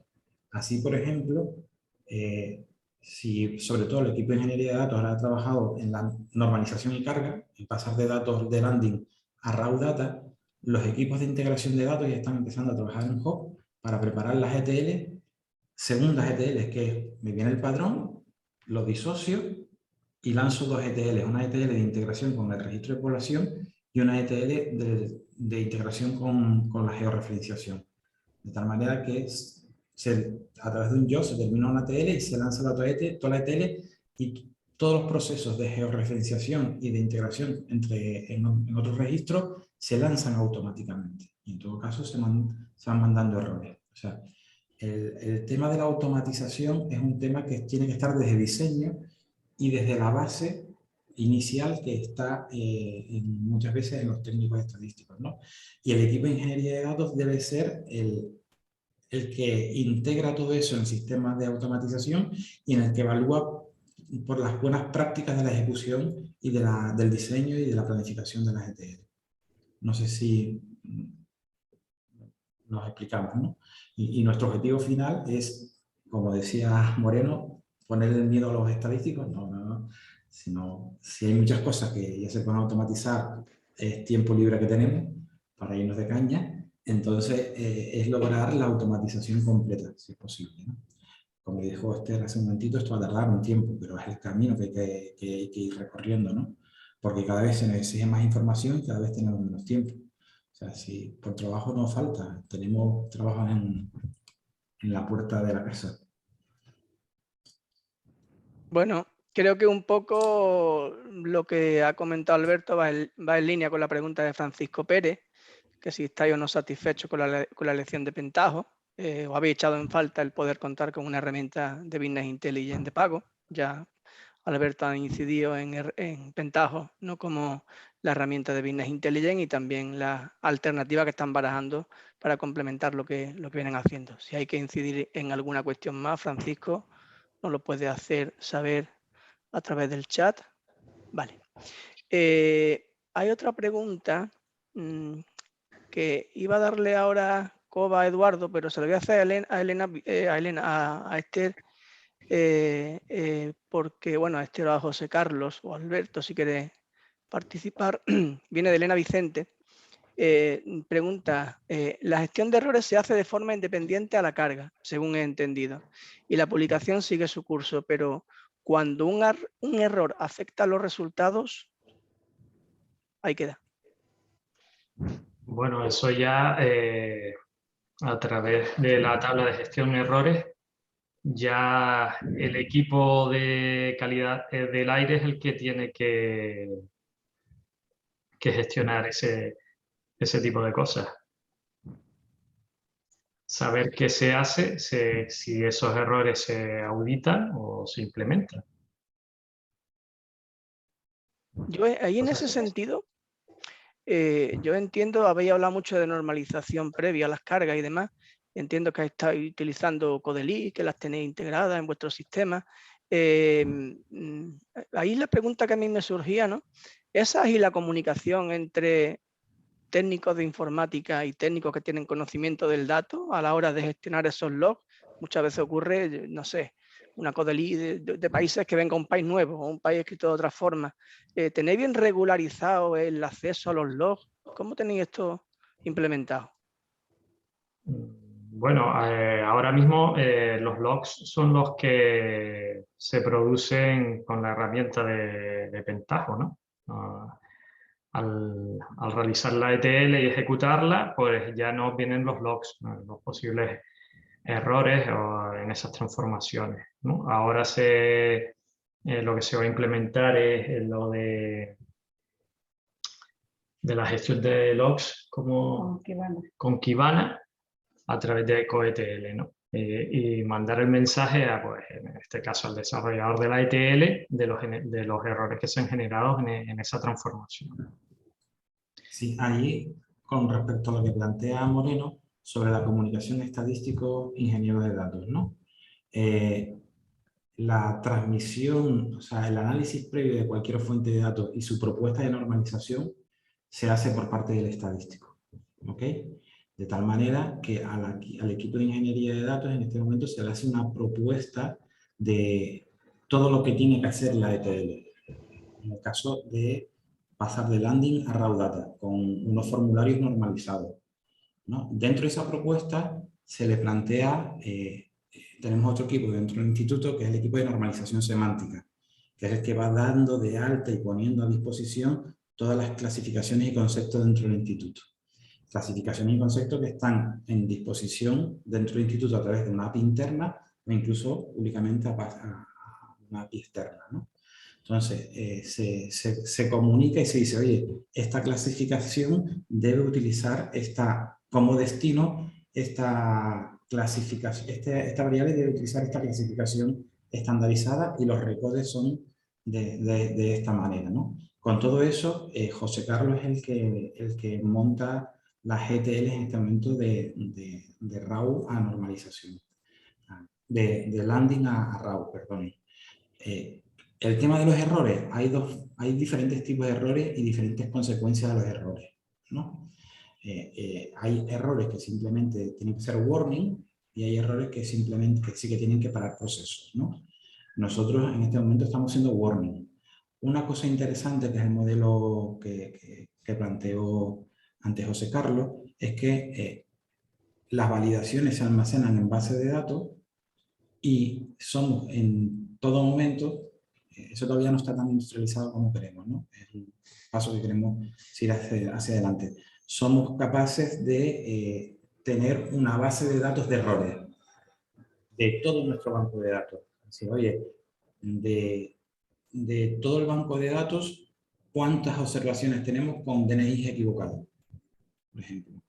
cuántas observaciones tenemos con código fuera de rango, ¿no?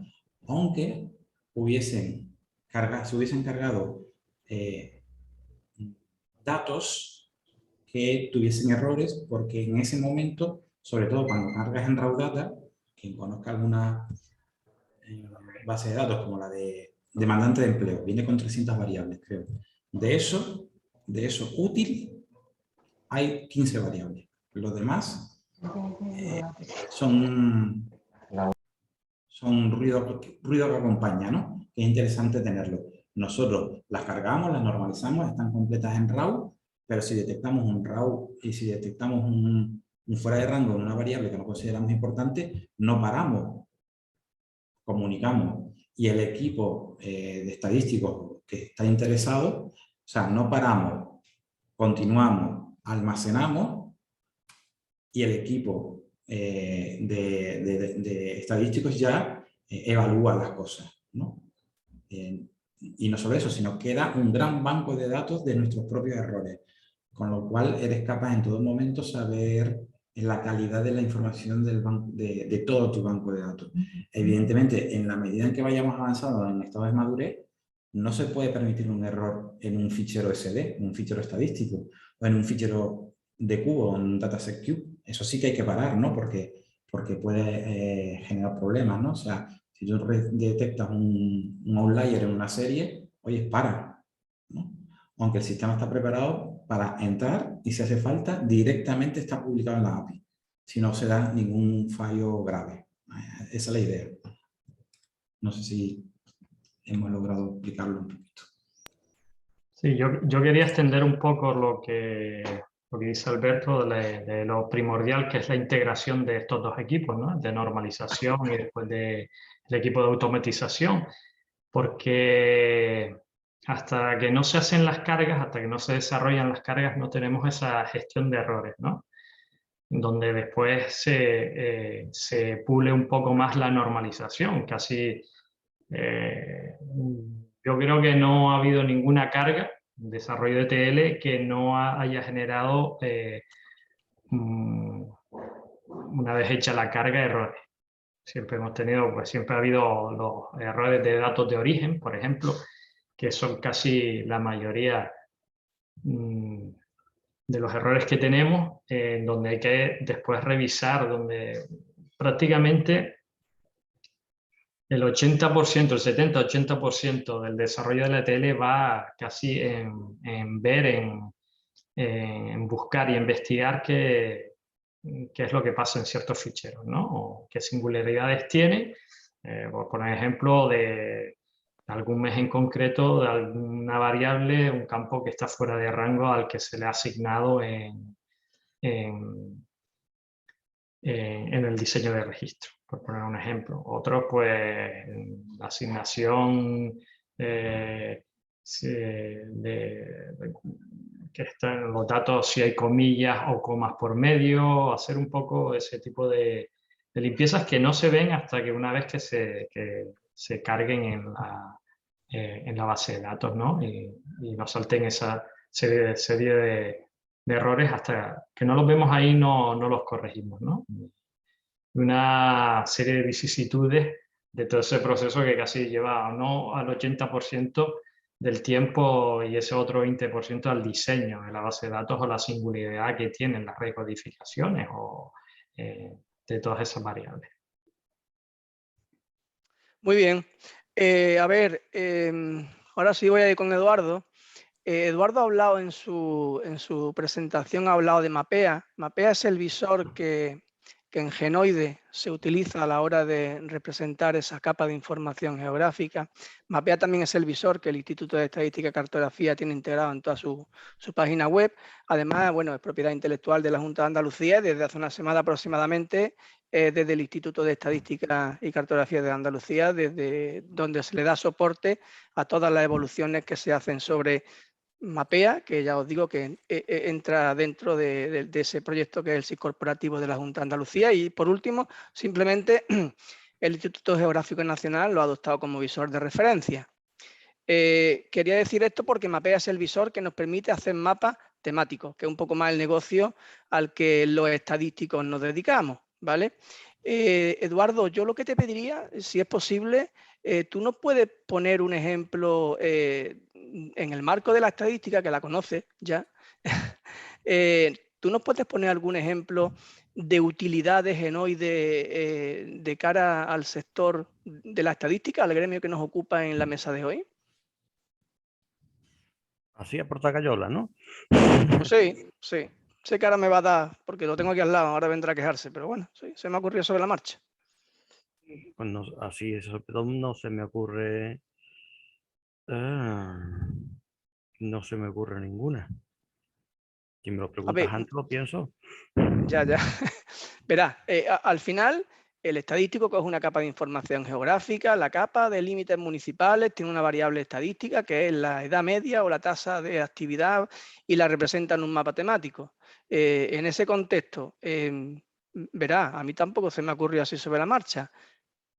¿Se te ocurre alguna utilidad? No sé, un mapa temático se puede publicar al vuelo como Es que servicio, tú ¿tiene quieras sentido? utilizar, volviendo al ejemplo de los municipios, ¿no? Tú tienes un municipio donde tiene X empresas, vamos a decir, una olivarera, una cooperativa de no sé qué y una cooperativa de no sé cuánto, y tú quieras publicar los propios, desde el ayuntamiento, los datos de producción o los datos industriales de esas 3, 4 o 5 N industrias que tienes allí.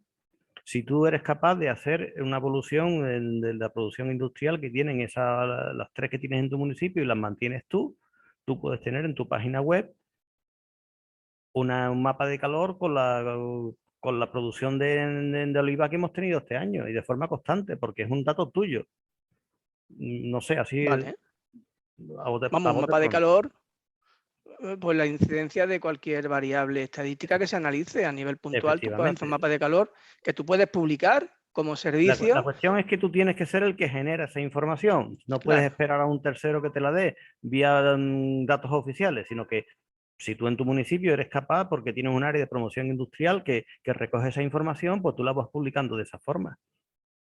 sí, eso, por ahí va, ¿vale? Al final se trata de publicar información vía servicio de cara Correcto. a un usuario, a un tercero que quiera interaccionar con lo que tú estás publicando. En ese sentido me parece súper interesante Genoide como herramienta de soporte a la producción estadística que hace cualquier organización como la nuestra, ¿vale? Y luego decir, Em, importante, perdona, dato oficial y dato actualizado. Que no te mando una tabla hoy y dentro de 6 meses me la tienes que pedir otra vez. Dato oficial y dato actualizado. Sí, en el momento en el que entramos en el mundo de los servicios, es una de las virtudes de la garantía que tenemos con el uso de una infraestructura como esta. Vale. Una pregunta previa a la de mi amigo Alfredo, que me lo ha recordado, no se me olvida, Alfredo. Genoide, que es del Instituto de Estadística y Cartografía de Andalucía, que tú has puesto muy buenos ejemplos de cara a que una organización como un municipio, una diputación, una comarca, lo utilice para establecerse como un nodo, porque no tiene los recursos, ni los conocimientos, ni conoce los estándares. Esto se le puede, es exportable. Si llega mañana a Canarias, La Rioja o Aragón y nos dice, oye, a nosotros nos interesaría, porque también he visto por aquí, he visto a Ana García de La Rioja, mi amiga Ana, la he visto por aquí también en el chat. ¿Esto es exportable a cualquier administración? Esto es un... Toma, ahí lo llevan un pendrive, Sí, te lo pongo en... ¿Sí? sí. Ahora, nosotros nos hemos dado una serie de chocazos para ponerlo en pie, hasta que ha funcionado correctamente. Eso negociaríamos con la administración si te lo damos o no. No, es una broma, evidentemente. Es exportable y hay un bagaje ya para ponerlo en pie. Que eso el que siguiente que se lo vaya a instalar, pues lo tiene ganado. Porque efectivamente desde la concesión, el diseño y la implementación ha llevado y está llevando su aquel. Pero efectivamente es exportable. Vale, lo digo, hay una experiencia muy bonita y que se puso el otro día de manifiesto, bueno, la plataforma de datos del gobierno de Canarias, Baleares y Las Riojas la están utilizando, han establecido un marco de colaboración a través del cual eso que han desarrollado con mucho coste, nos hablaba Alberto de unos 2 millones de euros de inversión, bueno, lo están evolucionando desde estas dos comunidades. decir, bueno, dejar de manifiesto que esto que ha presentado Eduardo es un caso de uso que se podría poner ahí para cualquier comunidad que lo quiera utilizar como un generador de nodos en el marco de su comunidad. Y bueno, como no hay más preguntas, voy a lanzar la pregunta que me hace Alfredo, que nos hace Alfredo. Pregunta, entiendo que es para Eduardo, yo también le ayudaré a responder. Y dice, otra pregunta, quizás fuera de contexto. ¿Ha sido costosa la integración de los institutos de estadística y cartográfico? ¿Ha sido positivo? ¿En qué cosas? Venga, Eduardo, yo te voy a dar vidilla aquí. Después yo te echo un capote, un cable. Sí, sí ha sido muy positivo porque hemos avanzado en una fuente de datos que no teníamos antes tan completa, la estadística. Ahora publicamos una información en forma de geográfica o de datos espaciales muy grande. Y entiendo que para vuestra parte también, porque estáis publicando, los tiempos que yo estudiaba eran tablas y más tablas y más tablas, pero después a nivel municipal y ahora estamos llegando con la información que tenemos a representar al nivel y a la escala y con la desagregación que nos interese. Distinto que lo que tengamos que censurar porque hay detrás unos datos que no se pueden mostrar tal cual. Pero para mí sí ha sido muy positiva, desde mi parte. Ahora habla tú desde la tuya, Moreno. Bueno, lo primero, preguntar si es costosa la integración. Hombre, verá, aquí ha habido dos líneas en cuanto a la integración. Una ha sido la parte administrativa, que ha tenido sus perejiles en cuanto a RPT, servicio duplicado que hubo que hacer, bueno, que esa parte, bueno, pues se fue haciendo, ¿vale? La otra parte, hombre, veníamos de dos culturas diferentes, ¿vale? ¿Ha sido costosa? Bueno, sí ha sido costosa, pero tampoco ha sido excesivamente costosa y coincido en lo que decía Eduardo, que al final yo creo que todo han sido ventajas, tanto para la parte de la cartografía como para la parte de la estadística. Mira, yo llevo en el Instituto de Estadística y Cartografía, antes la estadística, desde el año 94. Y yo me acuerdo que por el año 96 fue cuando el instituto se empezó a interesar por eso, a hacer mapas. O sea, Andalucía es muy grande. Andalucía, mi jefe, su director, Agustín Villar, que está ahí escuchando, dice que, bueno, Andalucía tiene tamaño suficiente, que es más grande que muchos países de la Unión Europea. Y ciertamente eso es así. Y al final representar una variable en el territorio es fundamental si se quiere saber o se quiere tener un conocimiento más preciso de ciertos comportamientos. En ese sentido, la estadística ha ganado muchísimo con esa integración. Nosotros, esa malla que hicimos hace ya mucho tiempo y que seguimos manteniendo con un montón de variables auxiliares que cada día va creciendo, esto está siendo posible gracias a esa integración, gracias a que tenemos un servicio de producción cartográfica, un servicio de infraestructura geográfica que se coordinan perfectamente con todo lo que tiene que ver con la producción estadística. De hecho, bueno, nosotros en la página web, la página principal, hay un bloque de estadística, hay un bloque de cartografía y hay uno, no recuerdo los nombres exactamente, que habla de georreferenciación y que representa muy fielmente cómo se sistematizan y se sintetizan las virtudes de ambas ciencias, la estadística y la cartografía. Así que en ese sentido, ¿ha sido costoso? Bueno, como cualquier integración, hay siempre una resistencia al cambio por parte de cualquier organización y por parte de cualquier técnico que trabaja de una determinada forma, pero se ha logrado. ¿Ha sido positiva? Muy positiva. ¿En qué cosa? Creo que te lo he dicho. Pues yo, si Miguel Ángel, que me está echando un cable con la moderación, no me dice nada, creo que no hay más preguntas. Alfredo me dice que estoy totalmente de acuerdo, nos felicita, gracias Alfredo. Creo que no hay nada más. Vamos a terminar un poquito antes de la hora prevista. Nos ha faltado una ponencia súper interesante que seguramente los próximos días tendremos acceso a ella. Bueno, agradeceros tanto a los que estáis ahí detrás como a los ponentes, a Esther, a José Carlos, a Eduardo, lo que nos habéis contado. Os felicito por vuestras presentaciones y nada más. Muchas gracias y os animo a que sigáis participando y lleguéis hasta el final, que este tipo de eventos, por desgracia, no lo podemos hacer tan a menudo como quisiéramos, y aunque sea de esta forma, creo que todos aprendemos un montón a la hora de compartir y escuchar lo que hacemos en cada sitio. Muchas gracias y hasta luego. Muchas gracias a todos. Gracias. Un saludo, hasta luego. Hasta luego. Saludos.